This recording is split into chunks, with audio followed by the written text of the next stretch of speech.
And yeah, so in this conversation will be recorded.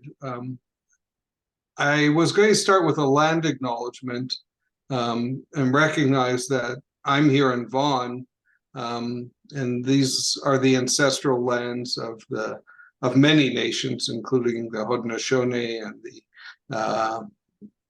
the Iroquois and many other nations, First Nations. And I think starting with that and the conversations that go with recognizing other people's histories and rights and our impact on them is important. I also am always struck when I do that by my own indigenous history, which really the indigenuity of the Jewish people to the land of Israel.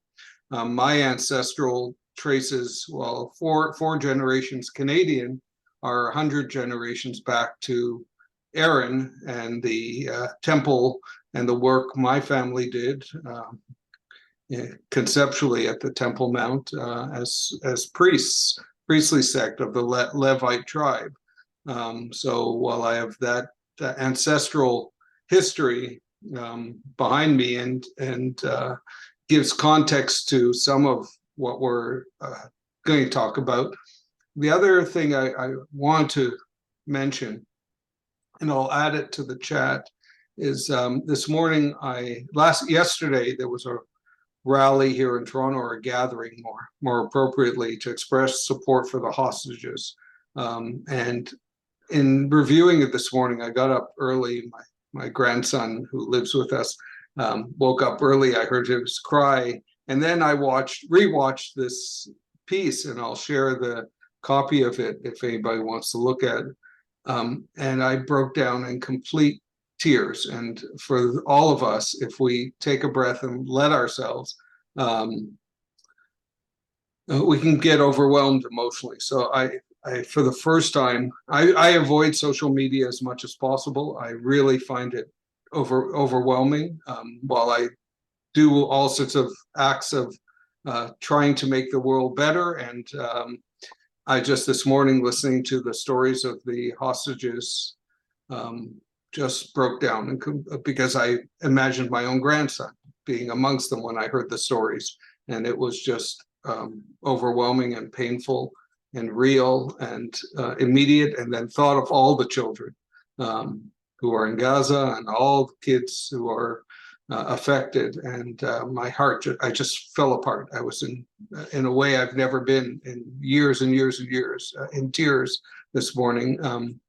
So thank you all for being here, because it feels like at least there's a community of support, and also will, like I said, share that connection to that presentation to all of you right now. And in particular, if you want to jump to, I think it's 25 minutes in, there's a woman who's talking about her niece, and there's another gentleman who talks about his niece as well, or niece, nephews, and family members, Torontonian. So if you want to see that.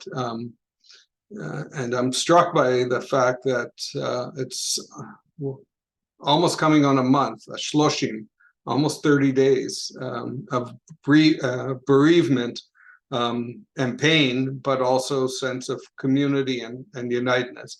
So I'm distant from it, although I spent significant time on Kibbutz Nir Oz, had friends and family there. I live in Toronto. I live in a safe, amazing community.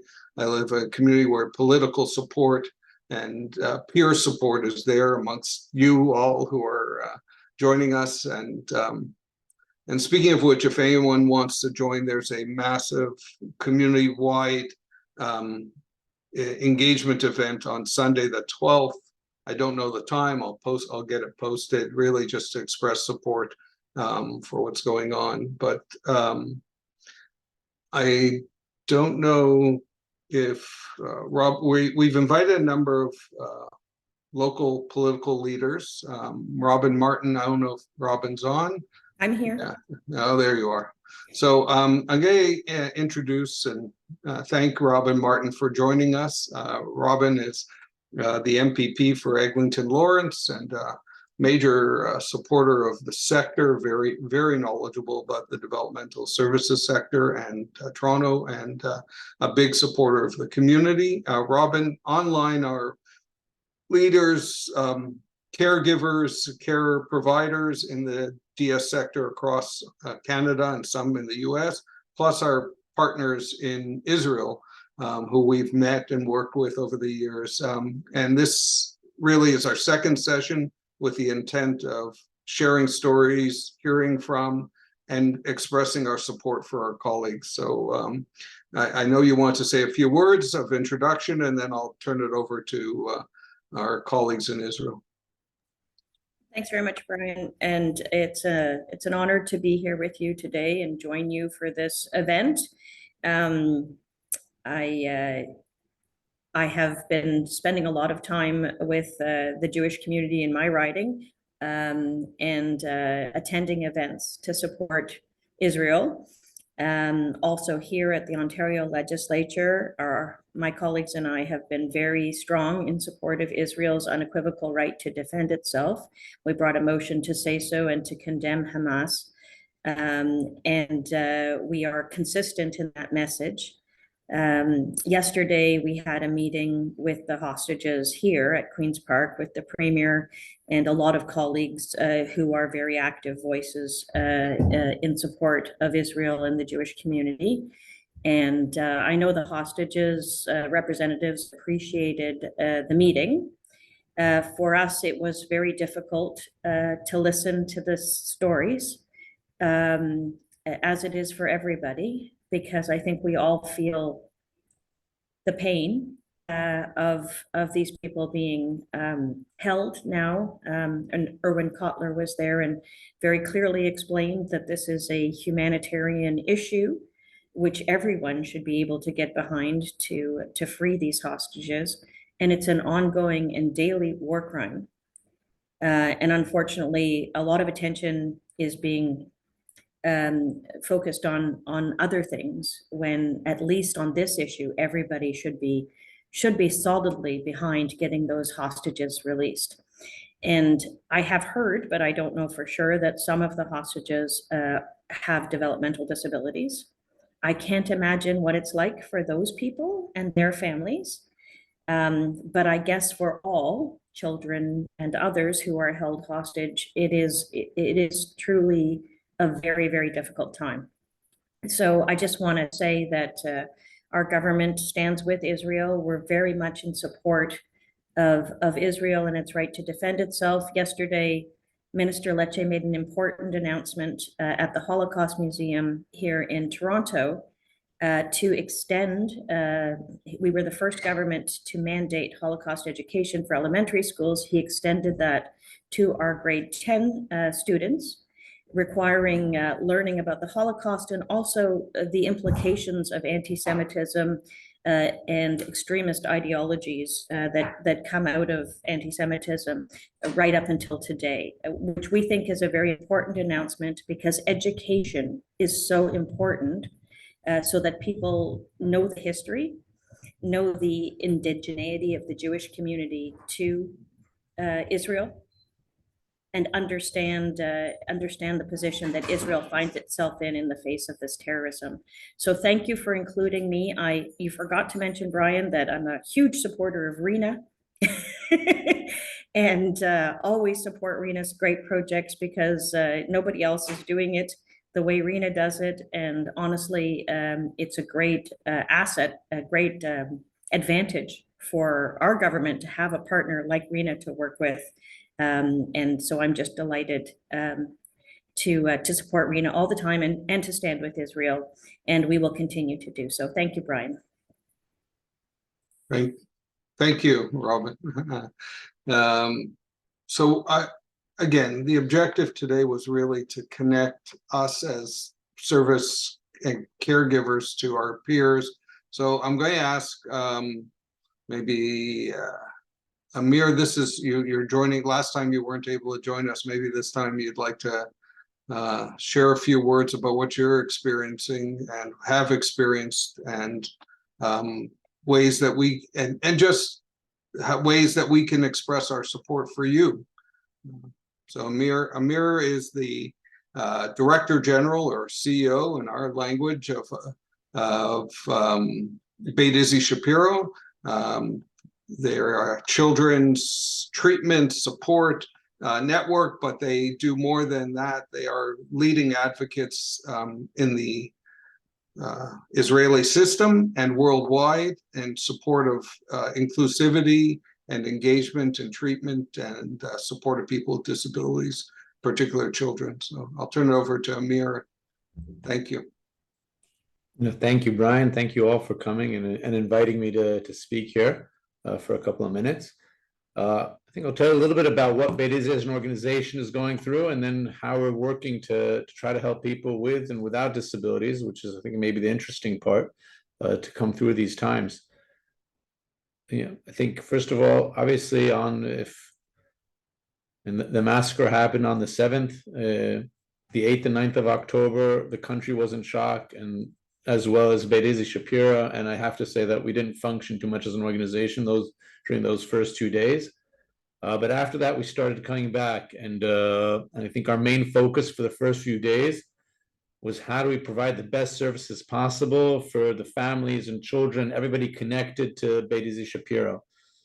And you have to understand that everybody is at home at that time. People are afraid to leave their homes. People are afraid to open the door throughout the whole country. It doesn't matter, because it's a small country. Everybody lives within 5-minute, 10-minute drive from a border, more or less. So everybody's terrified. Nobody knows what to do. And we started reaching out to all the children who come to our educational systems and to all of the patients who come to our outpatient clinics, and talking to them and offering to come to their homes and to help them and do what we can with them. As this is happening, the Army is recruiting everybody. We currently have 50, at Beit Izzy Shapiro has about 300 employees. From them, 50 have family members who have been recruited, either children, like myself, I have a child in the South now, or their partners who have been recruited to either be on the northern or the southern borders. That means that if you have first of all, that means you're worried constantly, and constantly looking at the WhatsApp to see what's with your children and when have they last been connected. But also that means that you have a lot of staff members with small children at home who are not going to school, or older children who you used to leave at home alone, but now you're afraid, or they're afraid, to be at home alone.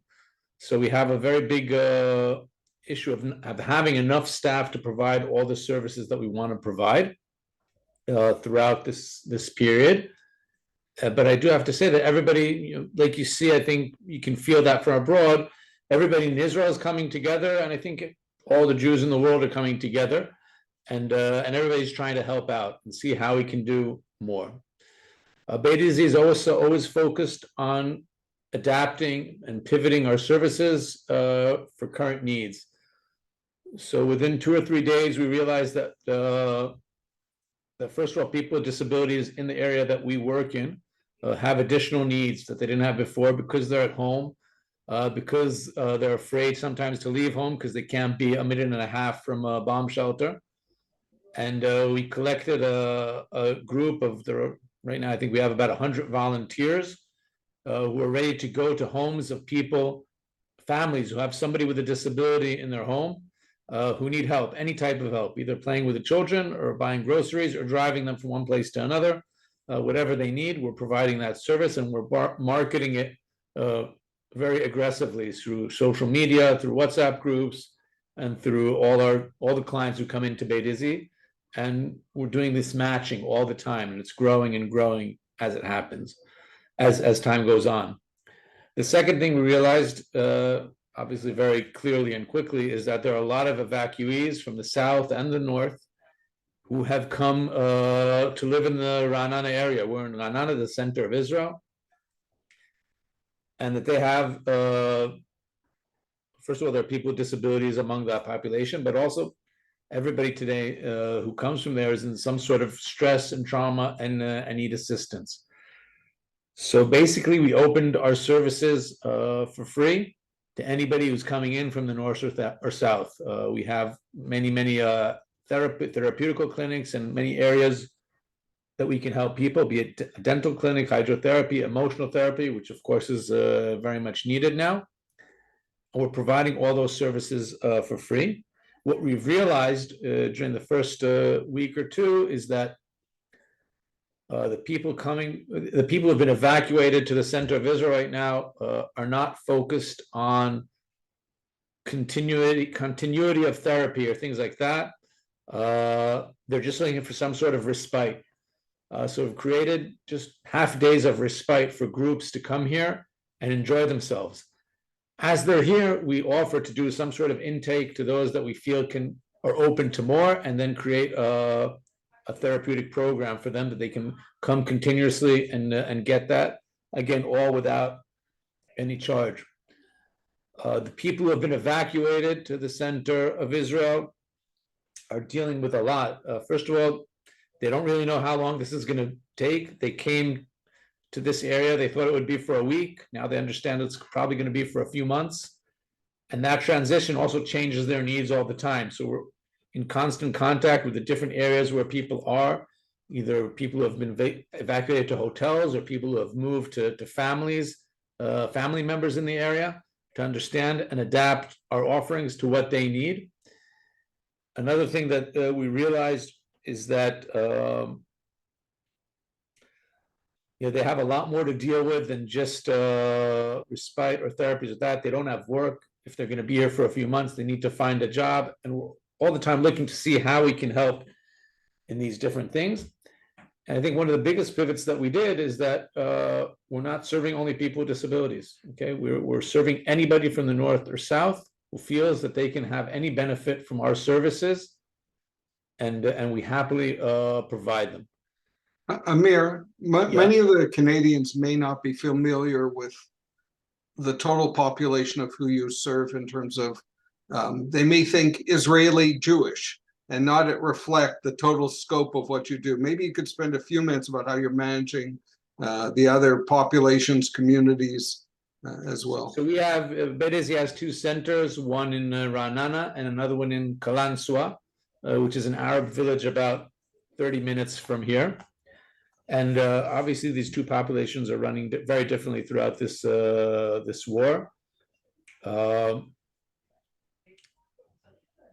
First of all, I'll say that our facility in Kalanswa is also up and running at full capacity now, just like our facility here. There's a lot of tension today between Arab Israelis and Jewish Israelis. The Arab Israelis are very much afraid to interact with Jewish Israelis. They will not be coming to the Ra'anana facility for meetings or anything like that. Not because they're afraid of the employees at Beit Shapiro, but just being outside of their villages is very tense for them. Another thing that we've realized is that as Israelis and as Jews, and as a result of the massacre in the South and the war going on, there's a lot of awareness to dealing with stress and trauma within the Jewish population. There's less awareness that the Arab population in Israel is also under tremendous stress and uncertainty and fear. And we started offering seminars for caregivers in Arabic on dealing with stress and trauma. And there's been huge response to that, much more than we thought. And so we're continuing to doing that as well, and trying to help that part of the population. And when all this is over, we're going to still have to live together in the same country and the same borders, whatever those borders may be. And so we always have an eye open out in that direction as well. And I'm happy to say that our supporters support that as well. They understand the need to do that, but it's very tense. We do have some Israeli Arab employees at our Ra'anana facility. Some of them have not yet returned to work because they're wary to come. We're building a new building adjacent to the existing one. And of course, all the builders now are Arab Israelis. So the Arab Israelis are afraid to come because it's the middle of a Jewish community. And the Jewish community is afraid that they have here Arab workers who are coming to build because we don't know them and they're not part of us. And that's something that as the CEO of the organization, I have to manage continuously to see that things are balanced and correct. I'll give you maybe 2 or 3 examples of what we're doing here, which are more specific. Today, we had a group come from who originally live in or their home is Kiryat Shmona up in the north. They were evacuated by the government. A group of parents who all have children on the spectrum to a village not far from Beit Izzi. We reached out to them. We came to the village, we saw what they needed, and we've been organizing half days of respite, like I mentioned before. So today we had 20 people coming from there for they spend time in the pool, in the snoozing rooms, in the gymboree, doing all kinds of things. And we brought in also volunteers to help out with that. 2 of the volunteers happened to be survivors of the massacre at the party. And so we're just seeing this connection here, which is amazing to see, about these people who've survived a massacre, helping the people who've been evacuated from the north, that have children with disabilities, and that's the these are the stories that are happening here. Thank you, Amir. I'm mindful that we have 3 other people, and I just saw that the honorable member of federal parliament, Marco Mendocino, who joined us, who has always been a great supporter and a great partner. Marco, I don't know if you want to say a comment. We have colleagues from Israel and Canadian organization, care providers, agencies, some Jewish community people, but a widespread of folks. And I don't know if you want to say a few words. Thank you, Brian, Boker Tov, everyone. Thank you as well to Amir for the presentation. Look, I think I would be remiss if I did not start by thanking you and everybody on the ground who is continuing to provide support to the families of the victims and the survivors who were the subject of the heinous terrorist attack by Hamas on October the 7th. For those of you who don't know, I am the member of parliament for Eglinton Lawrence, where there is a very large and prominent and proud Jewish community, and I am privileged to be a close friend, as you would hear from Gary Gladstone and Brian and others at RENA. We collaborate often, and I do want to highlight the incredible work that RENA is doing in my community to provide housing for seniors and other vulnerable individuals. Look, friends, I won't speak long, because I know there's a very distinguished list of other speakers who are going to bring you up to speed on the situation in Israel. But let me just begin by saying that I remain steadfast in my support for Israel. I remain steadfast in my support for Israel's right to defend itself in the face of these outrageous attacks by Hamas. Hamas is a terrorist organization. They are not just thugs, they are crooks. They continue to steal from those who have a right to live in peace, including the Palestinian people who do not support Hamas. I will tell you that in the early aftermath following the attacks on October 7th, we worked very hard to connect Israeli Canadians with Global Affairs and the Department of National Defense to get them out. We continue to support those individuals who are back in Canada. We continue to support those who are trying to get out in Israel. We continue to support the state of Israel however we can. This is not an easy time. It is also very difficult in Canada. I mean, I've been out in the community visiting Jewish day schools. I have been to shul, and the degree of despair and despondence of the rise of anti-Semitism is palpable. All of the indicators are there that we are seeing a resurgence, the likes of which have not been seen for a century.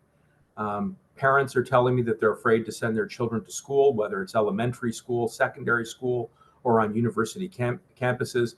I'm hearing from mothers and fathers that they're worried about showing obvious displays of their Jewish faith, whether it's the Star of David or thinking about removing mezuzahs from their doors. It is awful and it's unacceptable, and we have to remain resolved in the fight against anti-Semitism. Erwin Kotler, who was the outgoing special envoy in Holocaust remembrance and education and the fight against anti-Semitism, said it best, that it starts with the Jews, but it never ends with the Jews.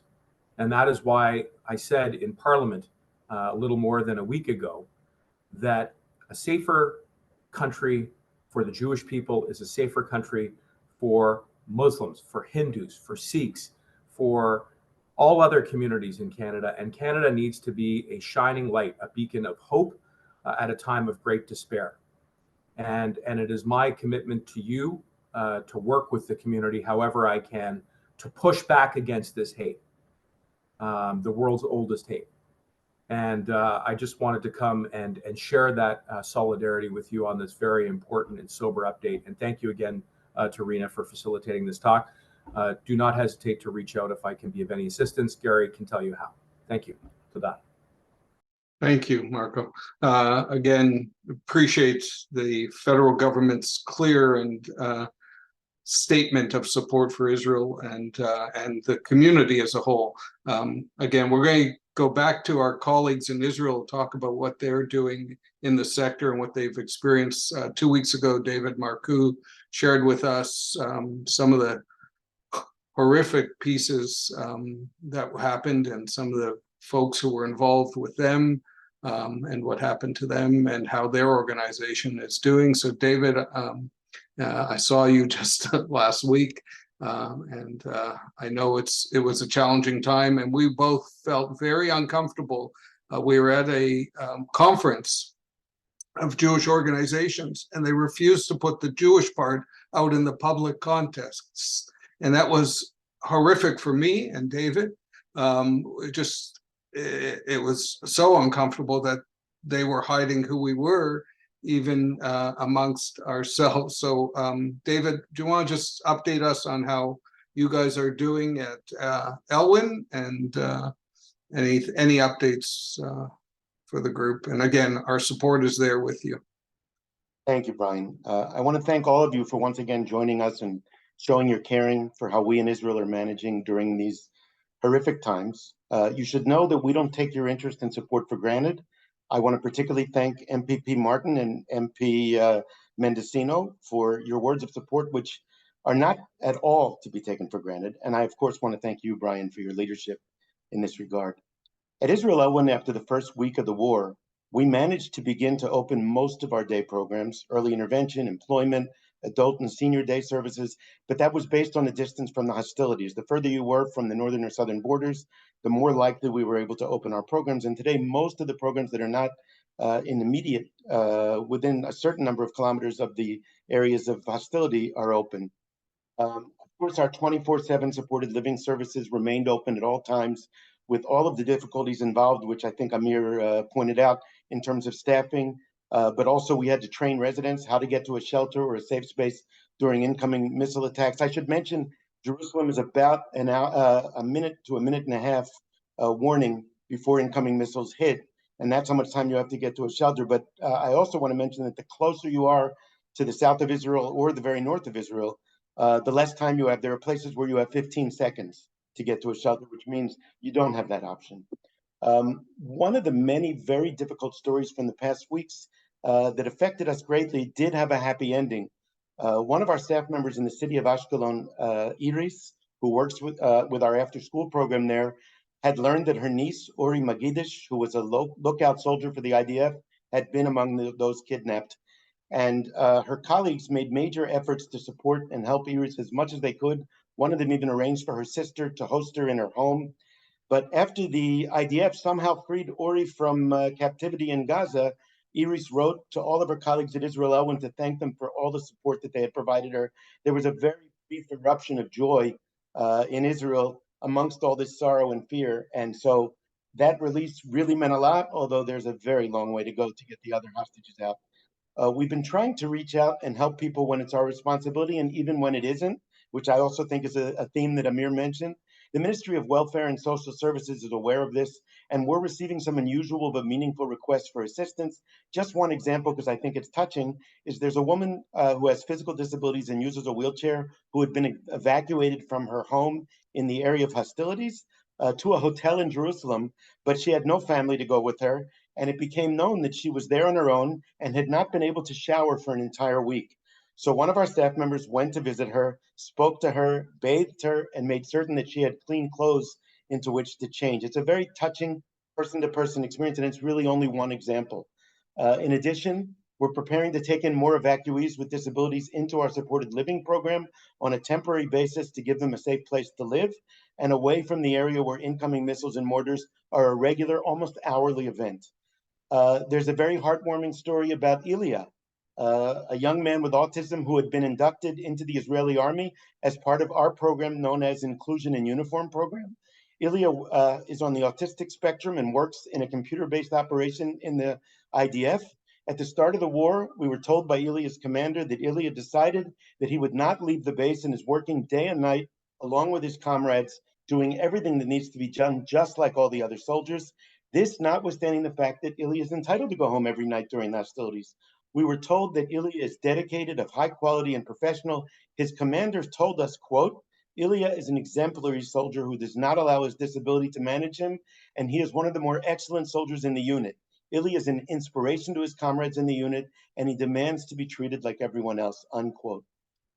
For the toddlers in some of our early intervention centers, most of which we've been able to reopen, some of which because they're too close to areas of conflict. So when they've stayed closed, we continue to provide support through digital means and via the professional online videos that we prepared actually during the crisis of COVID and with the donation from the Jewish Federation of Greater Pittsburgh. I'm going to post the link to some of those movies just to give you an idea. That'll be posted on the chat. Our staff are reaching out every day to those who cannot leave their homes or who have been evacuated. It is heartwarming to see their bravery in going about these visits. They're making home visits even when there's considerable risk to themselves, and they're bringing a lot of moral support to the service recipients, to other staff, and to families. I'd like to add one more thing. We didn't ask for this attack on our country or our way of life. We certainly didn't ask for 1,400 of our citizens to be brutally murdered, some tortured and raped, some brutally decapitated. We certainly didn't ask for about 240 civilians, including infants, toddlers, senior citizens, even Holocaust survivors, to be kidnapped and taken to who knows what fate in Gaza. We didn't ask for this, but we cannot, as a society, allow it to happen again. While the vast majority of Israelis truly believe that the IDF must and does follow to the letter the international rules of warfare, we also feel pain for innocents in Gaza. Any expectation that we need to respond proportionally and not eliminate this horrible threat to our society, I would argue, is a rejection of our internationally guaranteed right to self-defense and to our lives. The optics being provided and that you're seeing no doubt on television are being sent out with the approval of the Hamas, and they're horrible. And we call on you and everyone with whom you have influence to recognize we didn't start this, but we have every right to put a stop to this existential threat to our lives. Please don't forget this. Never again. Thank you. Thank you, David. It's challenging in so many fronts, and that you guys still find the depth and the heart to care and take in. I'm just thinking COVID pales, right? All that experience sort of nothing can be a massive movement of people having, and probably this sector is deprioritized completely in the minds of government systems, people, and to get through this.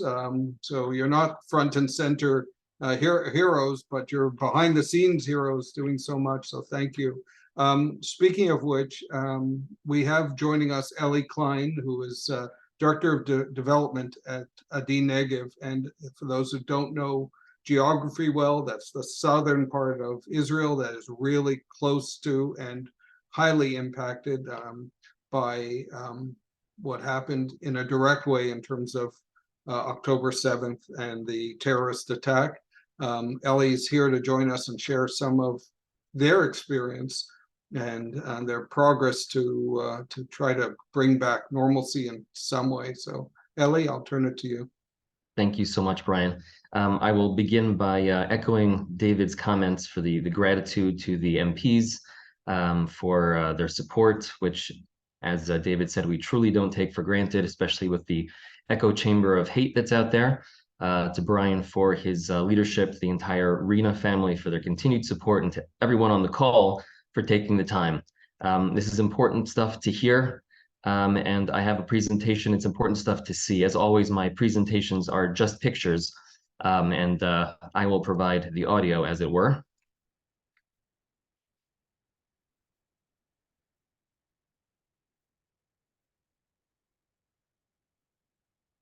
Okay. Adi Negev Nachalat Iran is a beautiful, sprawling 40-acre campus in southern Israel, just next to the development town of Ofakim.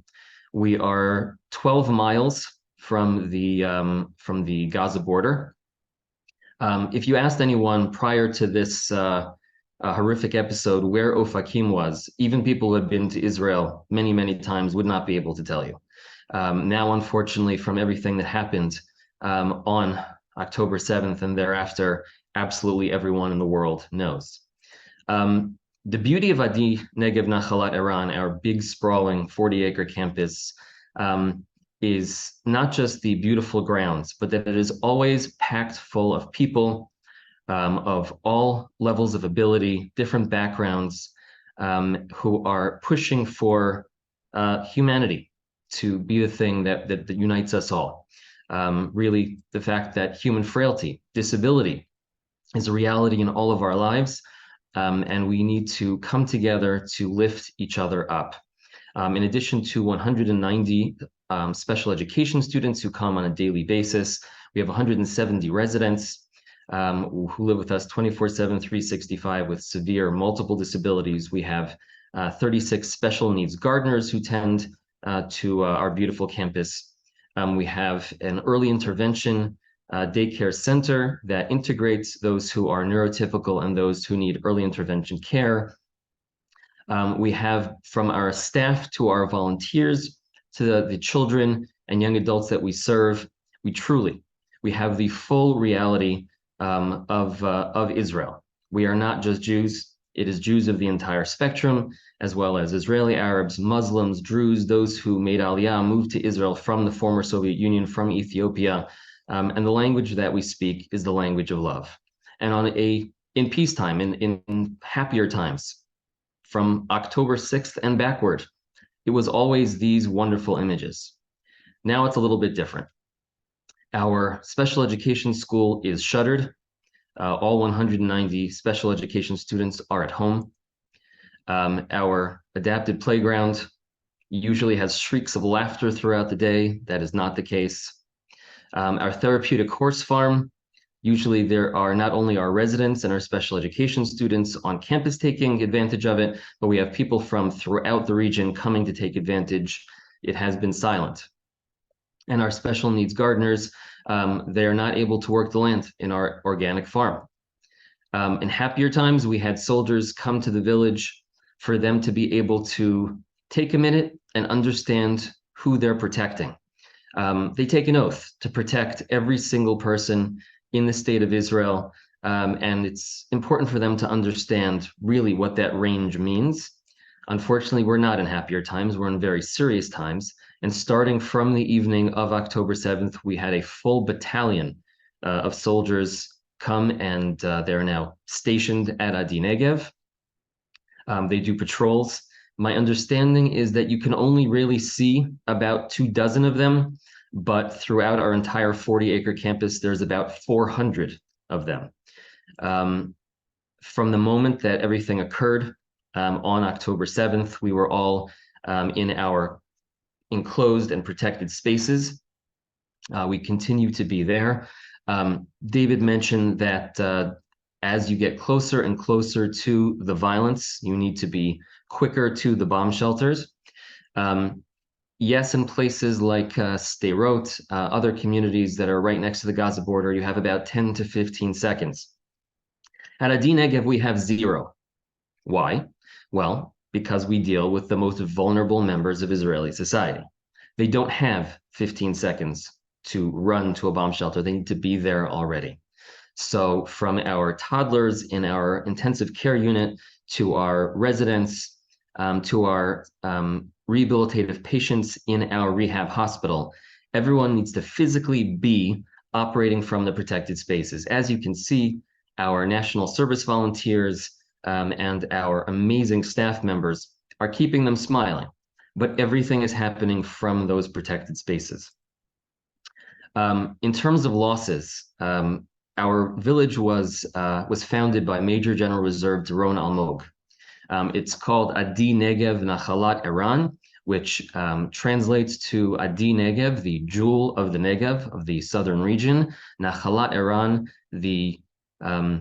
it's a tribute to Iran, which was Doron's son, who had severe multiple disabilities, was on the autism spectrum, and was taken from us too early at the age of 23 by Castleman syndrome. Doron continues to suffer. He on October 7th, his cousins who live further south towards the border, an entire family of 6 was decimated. Father and child were killed on the spot, and mother and additional 3 children are now being held captive. Additional losses from our staff. Immediately on October 7th, we knew that there were members of our staff that were totally unaccounted for. It took us up to a week and a half to understand what happened to many of them. Some of them we still don't know. One of the cases that we did get clarification for is Edna Malkamo, who is pictured here. She is one of our caretakers who works with our older female residents. She is a beloved caretaker who on Friday night of October 6th was running the night shift, and then October 7th at 7:00 a.m. finished her night shift and headed out from the gates of Adi Negev Nachalat Iran towards Ofakim. You'll see that there's pretty much a straight shot. It should have taken her 9-10 minutes to get home, as it usually does. She got in her car at 7:00, turned out of our gates onto the main road, and as soon as she got out onto that main road, she was immediately targeted by Hamas terrorists who are waiting there. They ran her off the road and she was shot to death. It took an entire week for us to be able to have the positive identification of her body. Small miracles. Again, you see this main road, this 241 that runs right by our village. This is the road that the Hamas terrorists, a parade of highly armed, heavily armed, violent Hamas terrorists, took directly from the Gaza Strip to the city of Ofakim to murder dozens of civilians. They totally disregarded Adi Negev. The good Lord watches over us in really mysterious ways. They stopped a couple kilometers before us and killed soldiers at a base. They skipped over us and went straight to Ofakim. In a miraculous fashion, 5 minutes before Edna left our gates, there was 2 minibuses full of staff members who were coming for the day shift. 50 doctors, nurses, and therapists got out of the minibuses like it was any other day, went to work, and then Edna left. Had they been 5 minutes later, had anything held them up, we would have a very, very difficult, different situation at Adi Negev. We are already understaffed, but it would have been total chaos at Adi Negev with no staffing. Right now, we are focused on bereavement. We have a lot of our staff members who, even if they themselves are not harmed, they are sitting Shiva. They are mourning the loss of many family members. Others are tethered to their homes because, as others mentioned before, they have children who have no framework for school or are afraid to go to school, yet others don't have homes because they were burned by Hamas terrorists, and yet others were displaced and are now not close enough to actually come to work at Adi Negev.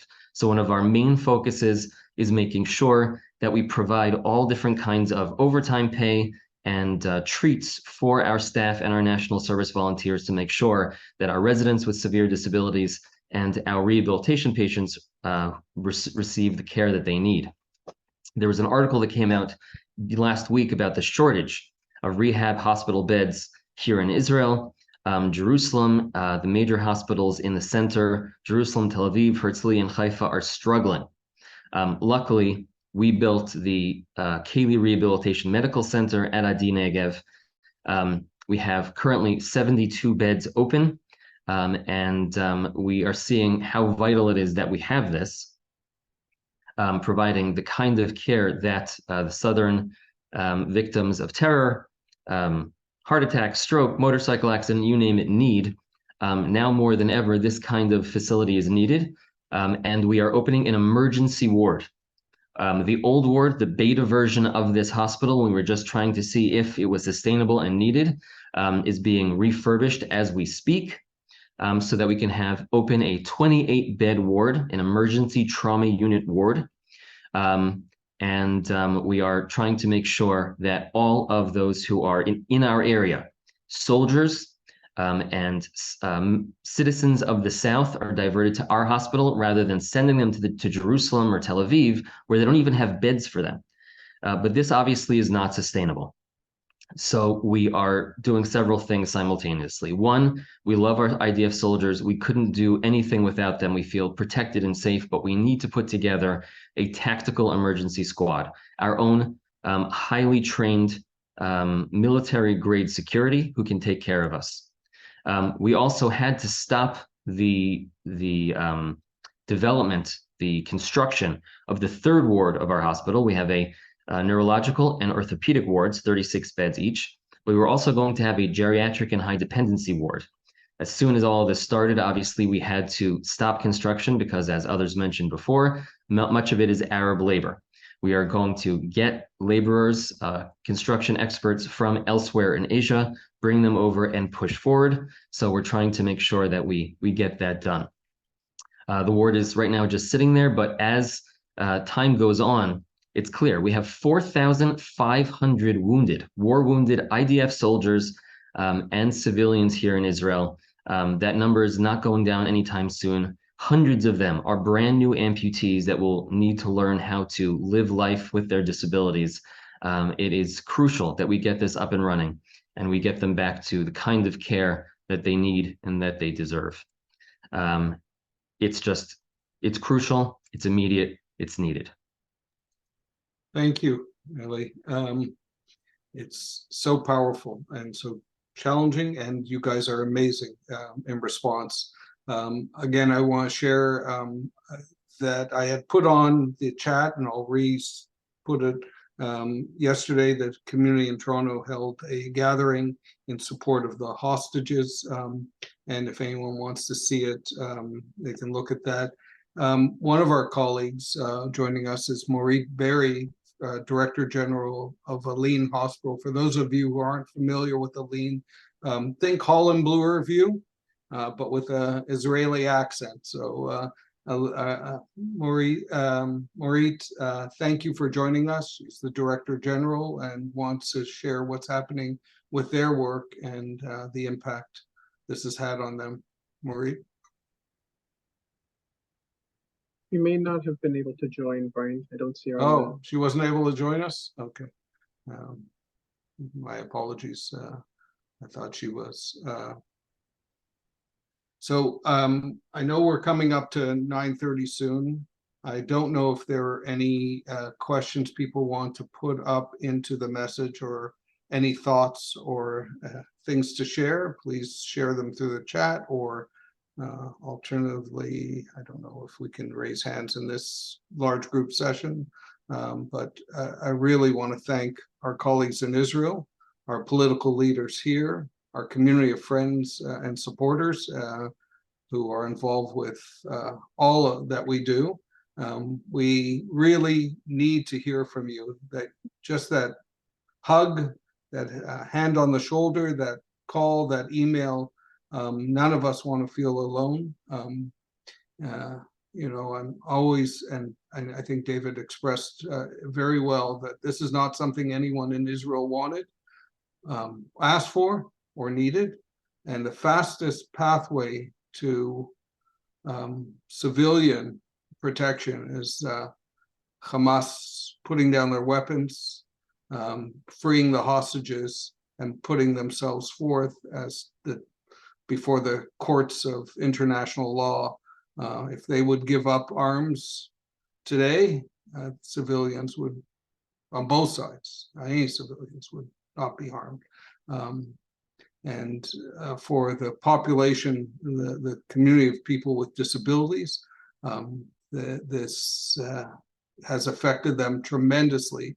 Support staff aren't available, families are moved and challenged. Family caregivers are called up to the army. People and access to safe space is challenging, as we heard. And so to our Israeli colleagues, we are here with you. We want to know that, want you to know that we're here to support you. We will activate our political side to keep that support going. And shortly, we'll plan another trip to see and be with you and get those hugs in person. So I know that should come shortly. I don't know if there are any questions or things that came up online. I don't see any. Brian Morit has just joined us. Oh, Morit, okay. I introduce you, Morit. Maybe you want to share with us a bit about what's happening at Aline.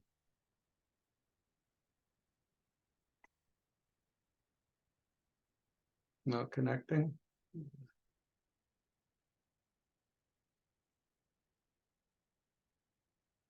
Hi, everyone. Oh, there you are. I'm so sorry.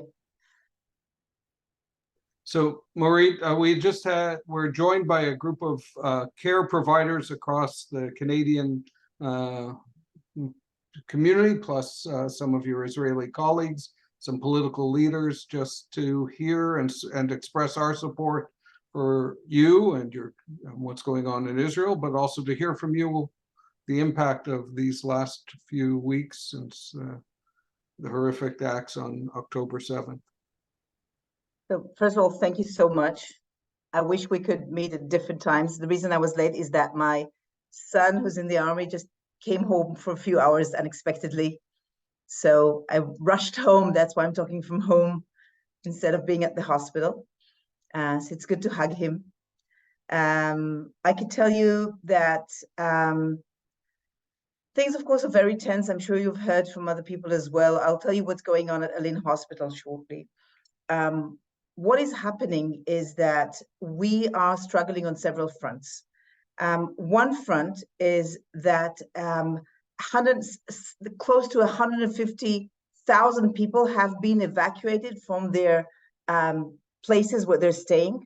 And that, of course, includes, as everybody knows, 3 to 4% of people with special needs, including children who are supposed to go to special education systems, who are in the middle of treatments, who had protocols, and they've been yanked from their homes and from their surroundings and now living in hotels or shelters or places that are not their permanent staying place. This poses a special challenge for people with special needs and for families with children. So on top of all the anxiety, the need to take care of these children is great. We're trying to step in, even though we're a hospital that usually treats children in the what we call an acute phase of rehabilitation. So we would be getting children from intensive care units and hospitals and doing the rehabilitation there. We're stepping in to help those families who don't have a support system, to provide them with care or help them negotiate the agencies and who will support them.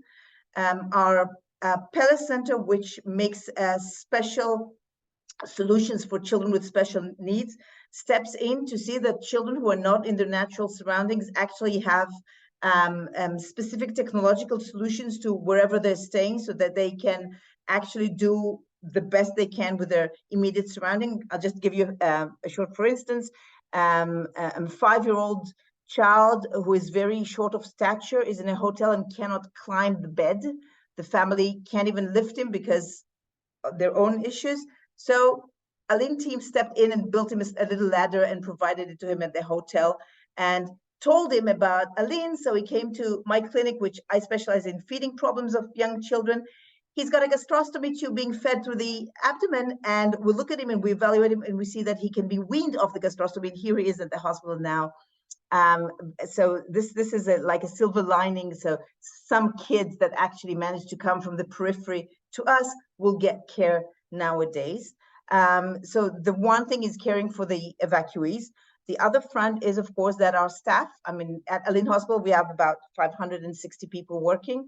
A lot of the people working have members of their families enlisted. When there were no schools, mothers couldn't get away from young children. We opened a daycare center for our staff, which was an amazing solution for them because we could provide them with the care and the attention to their children so they can spend time on working. So that was a good thing that we could provide. We also support our staff who are enlisted, sending help to the families, you know, little bits of help here and there, sending a pizza for one evening and a basket towards Shabbat, and making sure that we're in connecting with the people who are enlisted and are in the army. And then we have the people who from East Jerusalem. We have about 200 people working at Alin who are from East Jerusalem, and for the first few days they either couldn't come to work or they're too afraid to come to work. They did not know how to handle the situation. They found themselves in the middle of a situation where we're looking at them to support us and provide compassion and empathy, and they didn't actually know how to negotiate the situation. So we had tense moments at Alin between staff members who know each other. This had to be handled. And we had an amazing memorial service on Sunday for the fallen, the killed, and praying for the kidnapped and the injured. And to my greatest satisfaction and amazement, we had a huge support from our Muslim staff who, if they weren't with us in the room, just stood outside just to show that they cared and they were there for us. So that was pretty amazing. And the last thing, but this might be the first and the most important, is that we found out that we don't have enough space in our shelters. So if twice a day or 5 times a week, we have the sirens going, and then you have 200 people rushing to shelters, can you imagine? You have 90 seconds to get children on ventilators, children with walkers, children with crutches, children who are just in wheelchairs, to get them all into the shelters. We just didn't have enough space, and it wasn't fast enough. So we had to think fast and create spaces that would be safe enough, because we didn't want to deny children services. We know that the developmental clock ticks, and we have to make sure that the children get their treatments. We do not want to deny anyone.